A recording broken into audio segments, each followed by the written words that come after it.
자, 국내외 코로나19 상황과 이슈 전문가와 함께 짚어봅니다. 서울대우 중앙대 약학대학 교수입니다. 오늘 0시 기준으로 신규 확진자가 1,509명 나왔습니다. 국내 발생인 1,470명, 해외 발생은 39명입니다. 수도권에서는 960명, 비수도권에서는 510명이 나오면서 수도권의 차지 비율은 65.3%입니다. 그런 가운데 오늘 위중증 환자가 많이 늘었습니다. 21명이 늘면서 누적 420명, 그리고 사망자는 6명이 늘면서 국내 사망자는 모두 2,228명입니다.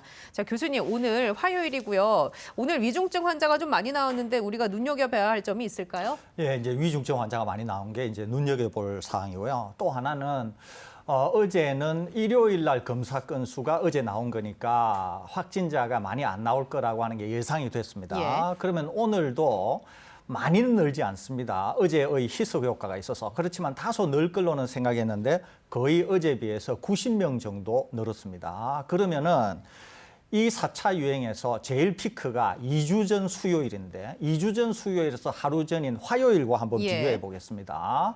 2주 전 화요일과 오늘의 확진자 수 차이가 없습니다, 이게. 그러니까 2주 동안에 확진자가 줄어들지 않았다는 거죠, 이게. 거기에다가 내일 되면은 이제 본격적으로 반영이 되면서 늘어날 건데 지난주 대체 휴일 때문에 수목요일 날에 반영이 되었는데 이때 이틀 동안에 거의 800명이 늘어났습니다. 그러는데 오늘 90명 정도 늘고 내일 만일에 300명 내지 400명만 는다고 하더라도 2,000명이 육박하죠. 그래서 어제 제가 아무래도 이번 주 수요일에는 여태까지 경향으로 보건대 만일에 300에서 500 는다고 하면은 1,800에서 2,000명 가까이 될 거다 그랬는데 정말로 그렇게 될 가능성이 많다는 겁니다. 거기에다가 말씀하신 대로 위중증자가 21분이나 나오시면서 지금까지 누적 420명의 위중증자인데 우리나라에 지금 이 위중증자 병실이 800여 개 정도 된다는 거죠. 그러니까 벌써 반을 넘었었고 800여 개 된다고 하더라도 실제 가동이 안 되는 거는 좀 있다 그랬지 않습니까? 그렇기 때문에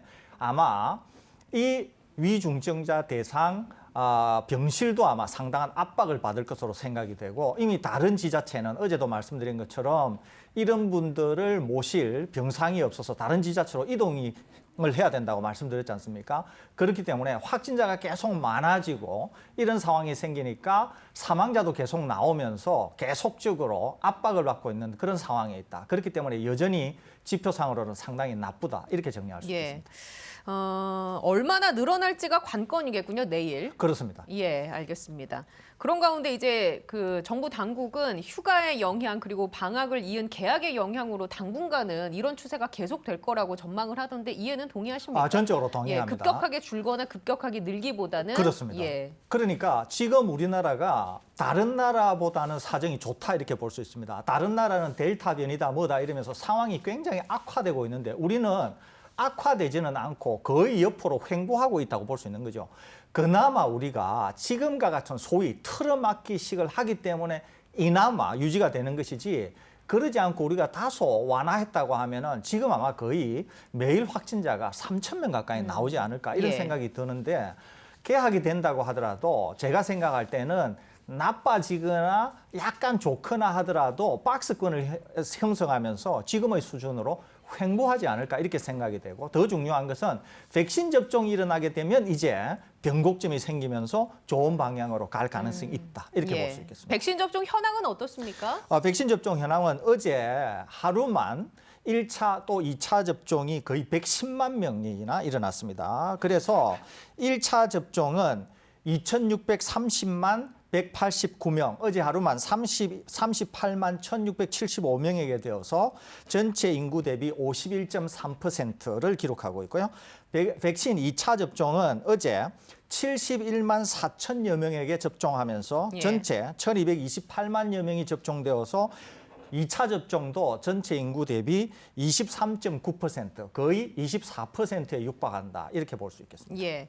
자, 오늘 새벽에 나온 소식 좀 짚어보도록 하죠. 미국 식품의약국 FDA가 화이자 백신에 대해서 정식으로 승인을 했습니다. 자세히 하나씩 좀 살펴볼 텐데 일단 지금까지는 긴급 승인된 제품이었지 않습니까? 이제는 정식 승인이 됐는데 그렇습니다. 긴급 승인과 정식 승인의 차이점이 어떤 겁니까? 매우 큰 차이가 있습니다. 우선 하나는 긴급 승인이 될 경우에는 경우에는 구매자가 제한되어 있습니다. 그러니까 우리나라만 하더라도 구매자가 정부 당국 또는 FDA, 우리나라 FDA 또는 우리나라 FDA가 지정하는 대상자가 아니면 구매 자체가 안 됩니다. 그러는데 이렇게 이제 정식 승인이 나게 되면 특히 FDA나 EMA 정도의 정식 승인이 나게 될 경우에는 광고도 가능하고 시장에도 풀릴 수 있고 구매자가 아무나 구매가 가능합니다. 완전히 상황이 달라지는 거죠. 그렇기 때문에 예. 이제는 누구나가 소위 말해서 액세스, 접근이 가능하고 누구나가 어떤 상황이든지 간에 접종이 가능한 그런 상태가 됩니다. 또 하나는 긴급 승인이라고 하는 거는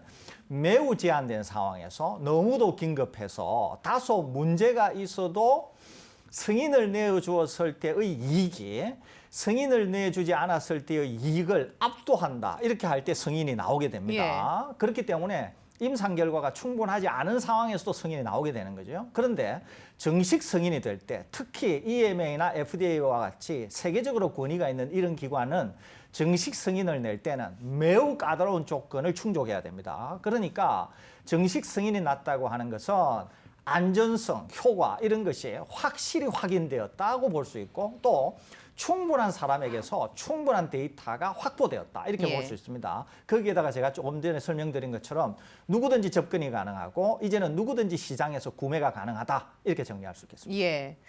지금까지는 공적인 영역에서 주로 구매를 했었는데 정부라든지 근데 앞으로는 시장에 풀리면서 개인이나 사업자가 이제 구매를 할 수 있다는 그렇습니다. 말씀이신 거죠? 그렇습니다. 그럼 이 부분은 어떻습니까? 이게 코로나19 팬데믹 상황 속에서 긴급 승인을 받은 제품들 같은 경우에는 부작용이 설사 발견이 되더라도 면책 특권이 있어서 제조사에게 책임을 묻지 못했잖아요. 근데 만약에 이렇게 정식 승인이 나게 되면 연관성이 있는 부작용이 났을 때 제조사가 책임을 질 수 있습니까? 원래는 있습니다. 원래는 있는데 아마 지금은 상황이 약간 다를 것으로 생각이 됩니다. 지금은 시장에 풀린다고 하더라도 화이자가 이렇게 할 가능성이 많아요. 지금 정부에 팔고 있는 것과 같은 제한 조치를 할 가능성이 많습니다. 그러니까 공급자 절대 우위라고 하는 절대적인 힘을 행사해서 사고 싶은 사람은 누구나 살 수 있지만은 사는 사람이 일정 부분의 책임을 져야 된다라고 하는 조건으로 팔 가능성이 많습니다. 그렇기 때문에 이것은 향후에 실제로 팔리게 되면 시장에서 어떤 조건으로 거래되는지 저희들이 파악이 되는 대로 다시 시청자분들께 알려드리도록 하겠습니다. 네, 이번 정식 승인으로 인해서 미국이 좀 접종률이 정체가 됐었는데 백신 접종이 다시 속도를 높일 수 있다 이런 보도가 나오고 있거든요. 어떻게 보십니까? 이거는 전적으로 그럴 가능성이 많습니다. 왜 그러냐면은 이렇게 이제 정식 승인이 나면서 풀리게 되면 어떤 규정이 따라붙을 수가 있냐면은 백신 접종을 하지 않은 사람에 대한 제재 조치가 가능해집니다. 어떤 거냐면 이런 거죠. 여태까지는 정부 당국이 구매를 해서 무료로 백신 접종을 했기 때문에 어떤 사람이 자기 의사가 아닌데 정부가 강제한다. 이것이 가능해집니다. 그러는데 이제 정식 허가가 나서 시장에 풀리게 되면은 이때부터는 자유의지가 발동이 된다는 거죠. 그렇기 때문에 당장 미 정부나 국방부가 무슨 조치를 하려고 하냐면은 대통령의 행정명령을 받아서 백신 접종 의무화 조치를 하려고 해요. 이것은 이제 정부가 권한을 행사할 수 있는 대상자들에 대한 겁니다. 거기에다가 이것과 맞물려서 미국의 여러 형태의 민간 기업들도 역시 정부 측에서 공공기관 측에서 백신 접종 의무화를 하게 되면 민간 기업도 뒤따르려고 하고 있습니다. 몇 개 조치가 있는데요. 대표적인 게 뉴욕과 뉴저지가 선생님들을 대상으로 해서 백신 접종 의무화 조치를 했습니다. 그리고 만일에 백신 접종을 일정 기간에 하지 않으면은 해고 조치를 하겠다라고 했고요.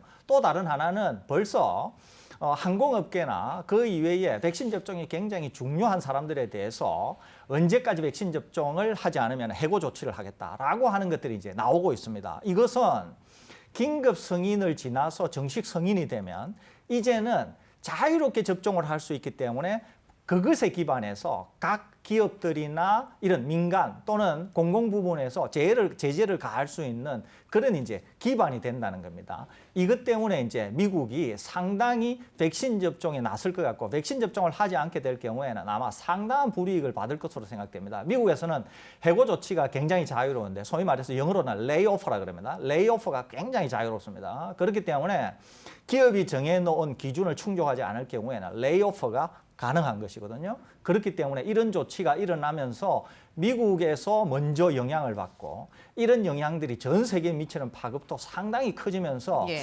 아마 다른 국가들에게도 영향을 미치지 않을까 이렇게 조심스럽게 전망이 됩니다. 그럼 앞으로는 이 코로나19 백신 접종이 왜 그런 거 있지 않습니까? 국가 법정 필수 접종 이런 것처럼 여겨질 가능성도 있는 건가요? 단기적으로는 그렇게 될 가능성마저도 있습니다. 단기적으로는. 그러니까 단기적으로는 어떤 국가는 개인이 사서 접종을 할 수 있는데도 접종을 하지 않는다. 그러면은 방금 말씀드린 제한 조치는 그대로 두더라도 국민들에게 편의를 제공한다는 점에서 소위 말해서 국가 필수 접종, 그러니까 법정 전염병에 준해서 필수 접종을 하게 하면서 백신 가격은 정부가 책임을 지는 또는 백신 접종에 대해서 후유증이 생길 경우에는 법에 정해진 테두리에 따라서 보상을 해주는 이런 방법도 강구를 할 수는 있는 거죠. 우리나라 같은 데서는 이제 그럴 수도 있다고 봅니다. 예. 이것은 아마 공론화 또는 논의를 거치거나 또는 국민의 정서 이런 것들이 가만히 되면은 우리도 이제 그런 조치는 할 수 있을 것 같고 아무튼 정식 승인을 받게 되면은 이제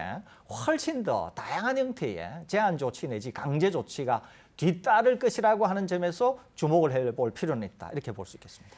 자, 그렇다면 교수님, 화이자 백신의 이번 정식 승인이 전 세계에 미치는 영향은 어떤 게 있을까요? 예, 저는 크게 두 가지 정도로 보는데요. 우선 하나는 경쟁 관계에 있는 다른 백신들에게 미치는 영향이 굉장히 클 겁니다. 우선. 그래서 화이자 백신이 이제 승인을 받은 것처럼 다른 백신들도 곧 승인 절차에 돌입하면서 실제로 이제 화이자 이외에도 승인받은 그런 백신이 많아질 가능성이 있다는 게 하나가 있고. 얀센도 연내 정식 승인을 받겠다라고 얘기를 했더라고요. 그렇습니다. 그게 하나가 있을 수 예. 있고요. 두 번째는 뭐냐면 경제에 미치는 영향이 굉장히 클 수 있습니다. 그것은 뭐냐면은 미국이 이렇게 백신 접종을 하면서 정식 승인이 난 것으로 밀어붙이게 될 경우에는 시장이 어떻게 반응할 수 있냐면은 경제 회복의 신호탄 내지 코로나로부터 일상생활의 복귀라고 하는 강력한 신호가 될 수 있습니다. 그렇게 될 경우에 다른 나라들에게까지 경제에 미치는 상당히 큰 영향이 있을 수 있기 때문에 바로 이런 점들이 향후에 예. 상당히 다른 나라에까지 미치는 영향이 되지 않을까 이렇게 생각이 됩니다. 그 경제적인 부분은 잠시 후에 코로노믹스 시간에 더 또 자세하게 이야기 나눠보도록 하고 국가별로 좀 다르게 설정을 하겠죠. 이걸 법정 필수 접종으로 넣느냐 마느냐 여러 가지 논의가 이제 국가별로 일어나지 않겠습니까? 그렇습니다. 예. 그렇게 될 가능성이 많습니다. 알겠습니다.